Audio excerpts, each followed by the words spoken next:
lovely artists. So here is your tutorial, and we're going to be putting everything together this week that you were learning last week and that you tried out the week before. Now, I want you to go back to the assignment and take a good look at that picture. We have got the bowl of fruit, your shading with value, and then you've got the background, which has been done with a Zentangle pattern that you guys have had a chance to practice this past week. Now, the first thing I want you to do is to make sure that your shading and your shaded fruit is done. So I'm just going to hold this up close to the camera so you guys can take a good look at this. I haven't done shading in years, so you might look at this and say, oh my gosh, look at how amazing that is. Actually, this was really quick, and I believe that you are all perfectly capable of executing this kind of thing. Now, I want you to look very carefully. All I did is I looked.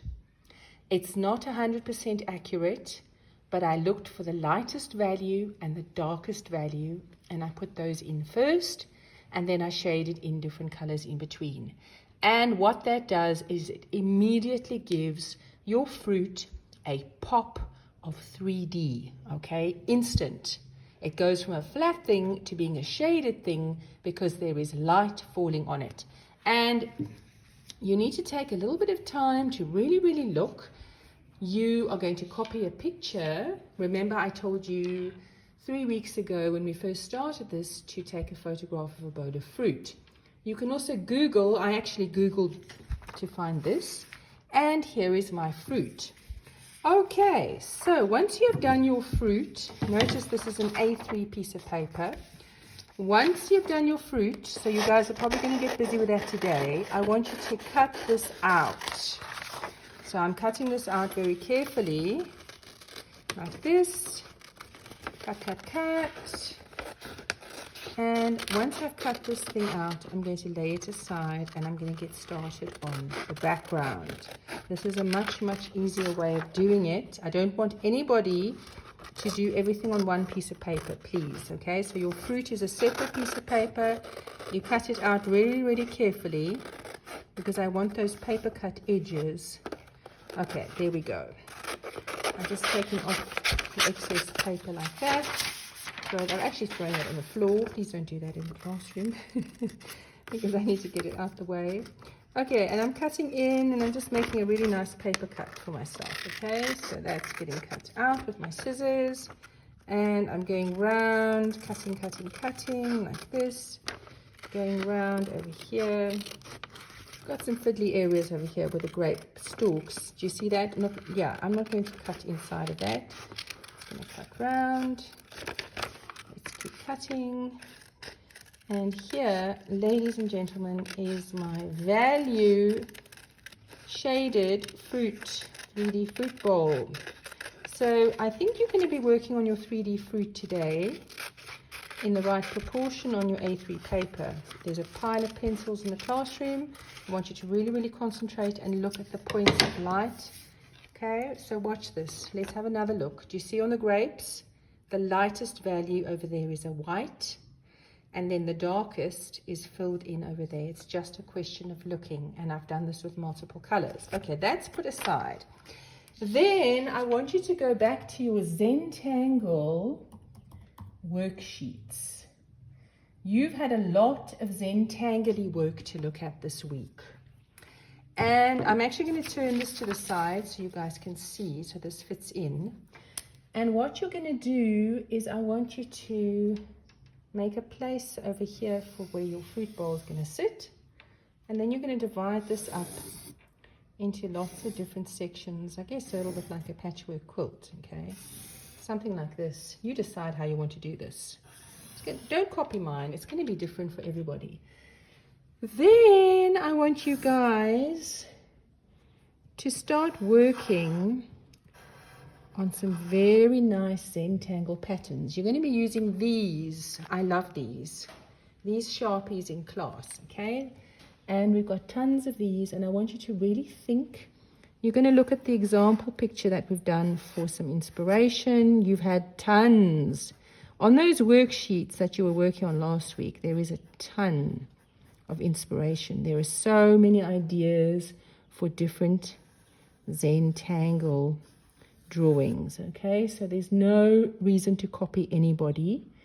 You're just going to do your own work with this. Remember, there are the botanically kind of doodles. There are the chevrons. There is a ton of stuff available on those worksheets. So I want you guys to really think about making really amazing patterns. So we are working with line over here, okay? We're working with line, and the qualities that we bring to our artwork by playing around with different shapes with our line. So you guys are just going to have a lovely play around. I think this could take you more than a class, okay? It could even take you a couple to do this because it's quite a big area that you're going to be filling in. So here goes. I'm doing this Zentangle illustration, and I'm going to keep going until I have filled the entire paper with doodles. Okay, so here we go.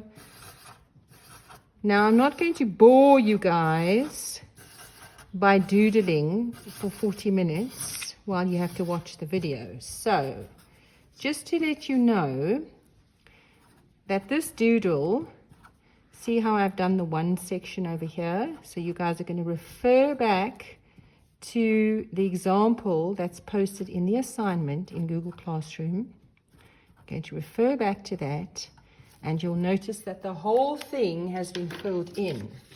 So we've got black and white spaces. Yes, we do.